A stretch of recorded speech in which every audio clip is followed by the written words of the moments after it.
ఇది నా శీలం విషయం. పరువు ప్రతిష్టల కన్నా ఎంతో ముఖ్యమైంది. ఈ నిజం బయటపడితే సమాజంలో నా గౌరవం మంట కలిసిపోతుంది. బయట పెట్టకపోతే ఇదే సమాజం నన్ను కూలటా అంటుంది. రాధా, ఇన్నాళ్ళు నేను హారిక నిన్ను చేరదీసి సొంత మనిషిలా చూసుకున్నావు. అందుకు నువ్వు ఇచ్చే ప్రతిఫలం ఇదేనా? మీరు నన్ను చేరదీసి అభిమానంతో చూసుకున్నందుకు జన్మ జన్మలకి మీకు రుణపడి ఉంటాను. అంతేకాని మీ గౌరవం కోసం నా మర్యాదని పణంగా పెట్టలేరు. రాధా, ఇదే నీ ఆఖరి మాట? మొదటి మాట ఆఖరి మాట అని నాకు అవకాశం లేదు. నేను చెప్పాల్సింది ఒకటే మాట. నా కడుపులో పెరుగుతున్న బిడ్డకి తండ్రి మీరే అండి.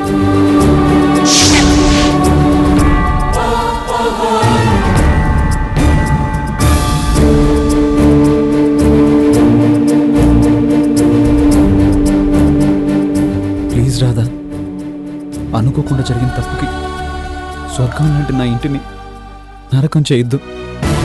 అంటే నేను కాలిపోయినా ఆ వెలుగులో మీరు సంతోషంగా ఉండాలి, అంతే కదా?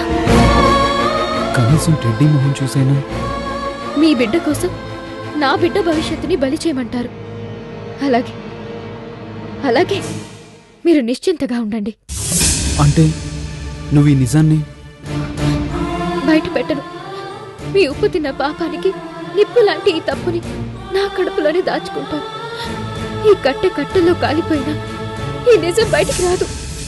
రాధా,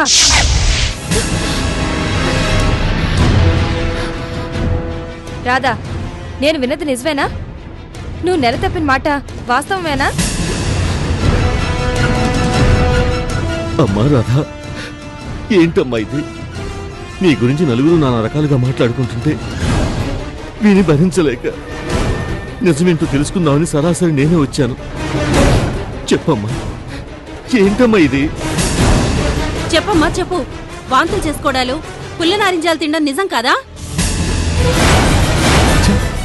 అల్లారు ముద్దుగా పెంచుకున్నందుకు వంశీబాబు పోయినా ఆ నిజాన్ని నీతో చెప్తే తట్టుకోలేక ఏ అఘాత్యం చేసుకుంటావోనని బాధపడ్డందుకు పరువు తీసావు కదే. ఇంతకీ నీ కడుపులో పెరుగుతున్న బిడ్డకు తండ్రి ఎవరు? కడుపు వచ్చాక కక్కులు ఆగవు. ఆ కడుపు చేసిందెవరో దాచాలన్నా దాగదు. ఇవాళ కాకపోతే రేపైనా బయటపడక తప్పుతుందా? ఛీ, సొంత చెల్లెల్లా నిన్ను ఆదరించినందుకు తలెత్తుకోలేకుండా చేశావు. నువ్వింత క్యారెక్టర్ లేదని అనుకోలేదు. చెప్పు, ఎవరితో తిరిగి కడుపు తెచ్చుకున్నావు? చిన్నప్పటి నుంచి నిన్ను అల్లారు ముద్దుగా పెంచిన ఈ చేతులతో నీ పీక పిసికి చంపేయలేక ఆగిపోయానే. చెప్పవే, ఎవడా దుర్మార్గుడు?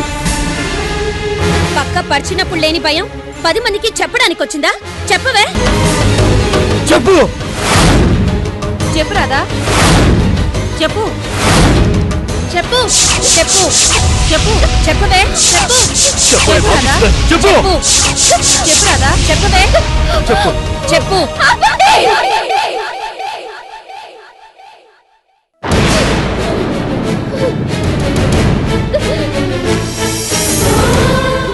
లోకలిలా కాకుండా ప్రశ్నించకూడదంటే, నా వల్ల ఎవరి కాపురాలు కూలిపోకూడదంటే ఇందుకొక్కటే మార్గం. నా కడుపులో బిడ్డ బతకూడదు.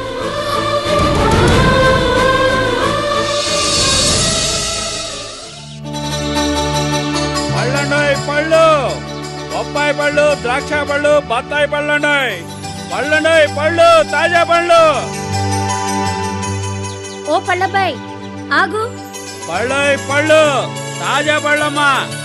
బొప్పాయిలు, ద్రాక్ష, బత్తాయిలమ్మా. పళ్ళండి, పళ్ళు, తాజా పండ్లమ్మా. ఈ బొప్పాయి పండంతా కిలో 15 రూపాయలమ్మా. చూడు బాబు, నువ్వెప్పుడు వచ్చేవాడివే కదా. 15 రూపాయలు కాదు కానీ 10 రూపాయలకివ్వు. చూడు ఎంతుంటుందో. అటగనమ్మా.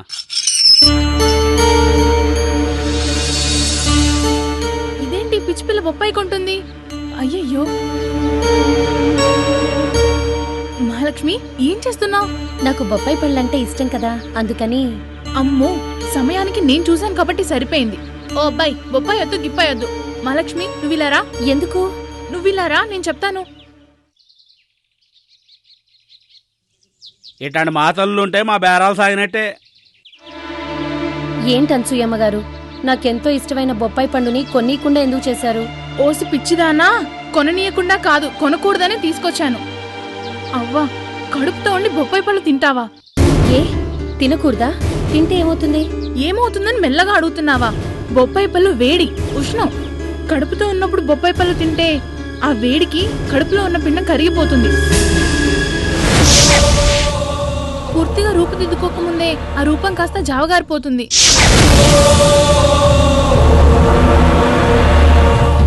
గన్నేరు పప్పు తింటే ప్రాణం మీదకి వచ్చినట్టు బొప్పాయి పండు తింటే పుట్టబోయే బిడ్డ హరిమంటుంది.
అరే, చూడకుండా ఎలా చెప్పేశావమ్మా?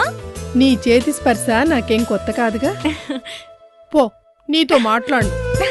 ఏంటి ఇదెంత కోపమే? నా కోపం వస్తే నీకేమిటి, బాధిస్తే నీకేమిటి? వారం దాటింది, ఫోన్ కూడా చేయలేదు. సారీ అమ్మా, చెయ్యాలనే అనుకున్నాను. పర్వాలేదులేమ్మా. ఆనంద్ ఎలా ఉన్నాడు? జ్వరం తగ్గిందా? పూర్తిగా తగ్గింది.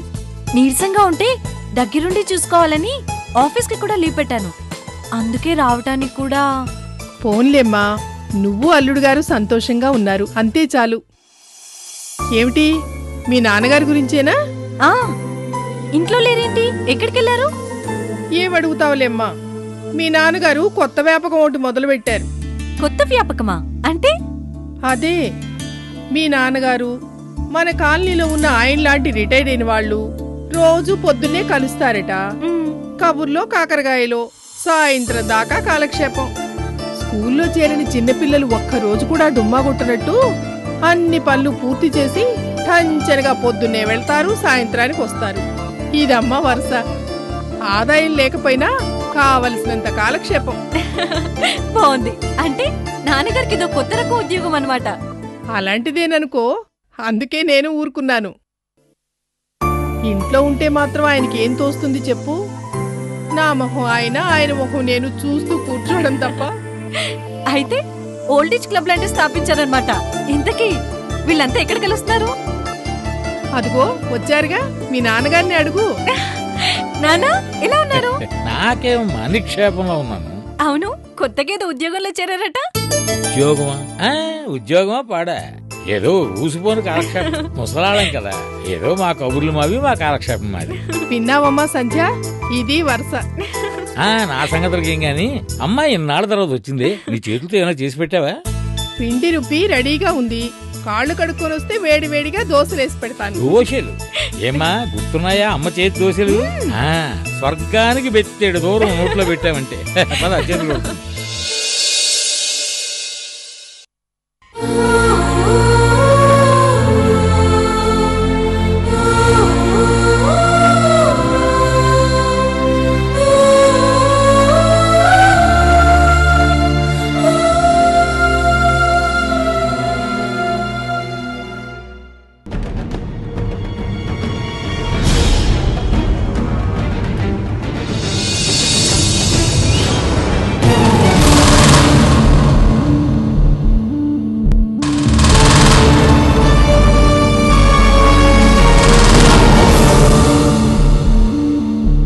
బొప్పాయి పళ్ళు వేడి, ఉష్ణం.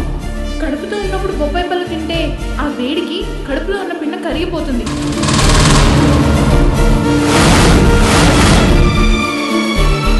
పూర్తిగా రూపుదిద్దుకోకముందే ఆ రూపం కాస్త జావగారిపోతుంది.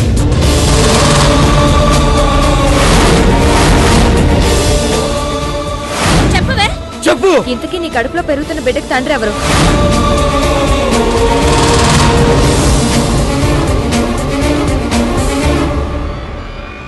చెప్పు.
ఇక్కడమ్మా నీ కడుపులో.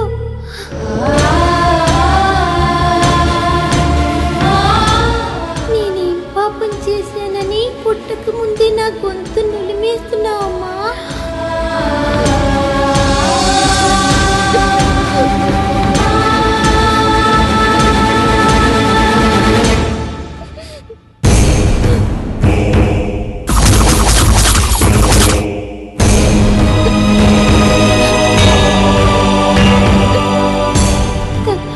చేస్తే శిక్ష నాకు అమ్మా. నాకు బతకాలనుందమ్మా. నన్ను చంపేకమ్మా. కన్న తల్లివి కనుకరించమ్మా. నీ పేగు మడతల్లో నన్ను నలిపేకమ్మా. నా చిట్టి చేతులతో నీకు దండం పెడతాను. నన్ను చంపకమ్మా అమ్మా.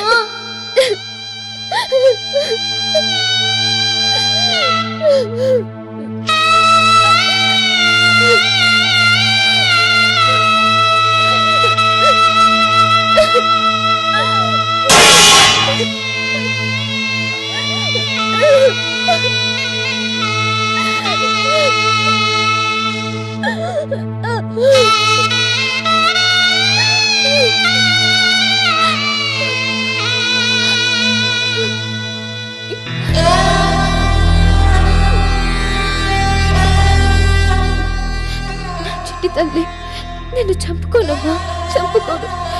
ఎన్ని కష్టాలైనా రాని, ఇంకెన్ని అవమానాలైనా ఎదురు కాని నిన్ను మాత్రం చంపుకోను.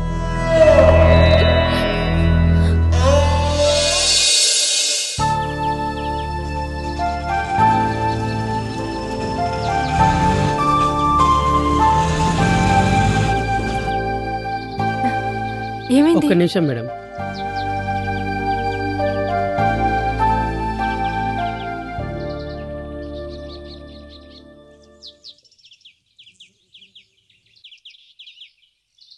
నీకు ఈ ఉద్యోగం ఎందుకు ఇచ్చాను? ఎందుకు ఇచ్చాను?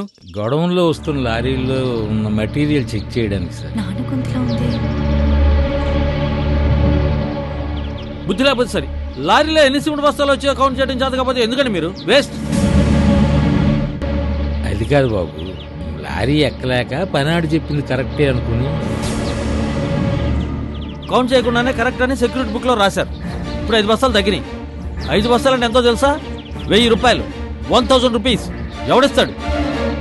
క్షమించండి బాబు, పొరపాటు అయిపోయింది. ప్రతిదానికి క్షమించండి. చా, ఏదో కష్టాల్లో ఉన్నారంటే జాబ్ ఇచ్చాను, సిన్సియర్గా పనిచేస్తారనుకున్నాను. కానీ సార్ ప్లీజ్ మరొకసారి ఇలాంటి పొరపాటు జరగదు, క్షమించండి. It's all right. ఒళ్ళు దగ్గర పెట్టుకుని పని చేయండి, లేకపోతే this is first and last warning for you.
Sandhya ఏంటమ్మా అలా ఉన్నావు? ఏం లేదు. నాన్నగారు ఇంకా రాలేదా? కొత్తగా అడుగుతావేమిటమ్మా? కష్టపడి డ్యూటీ దిగినట్టు ఆ ఓల్డేజ్ క్లబ్ వాళ్ళంతా సాయంత్రం సూర్యుడు దిగిపోతేనే కదా ఇంటికి చేరుకునేది. ఆఫీసు నుంచేనే రావడం?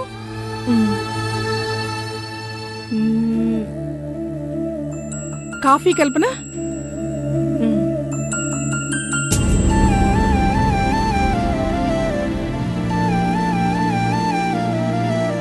మళ్ళీ ఆనంద్తో ఏం గొడవ పడిందో ఏమిటో.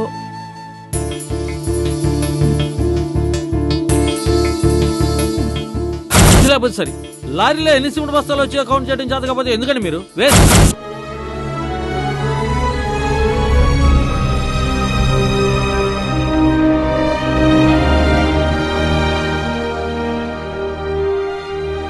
కాఫీ తీసుకోమ్మా.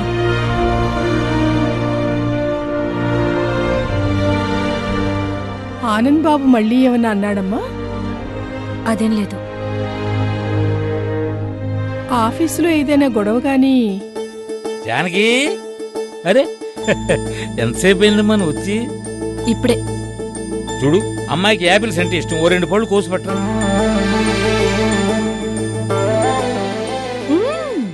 యాపిల్స్, ఆరెంజ్, టాబ్లెట్స్, టానిక్ అన్ని తెచ్చేసారే. మీ అమ్మ కోసం డాక్టర్లు టాబ్లెట్లు టానిక్లు వాడమన్నారుగా. వీటన్నిటికీ 1000 రూపాయల దాకా అయి ఉంటుంది కదనా? 1000 రూపాయలా?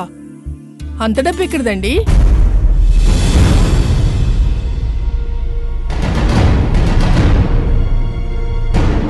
అమ్మ అడుగుతోందిగా, చెప్పండి నాన్నా. ఇంటిపై పొడిచిన అద్దెకిమ్మంటే ఇవ్వలేదు, నా జీతంలోంచి ఇస్తానంటే అభిమానం కదా తీసుకోలేదు. మరి ఇంత డబ్బు ఒక్కసారిగా ఎక్కడిది నానా? ఓ, జీతం ఇచ్చారా?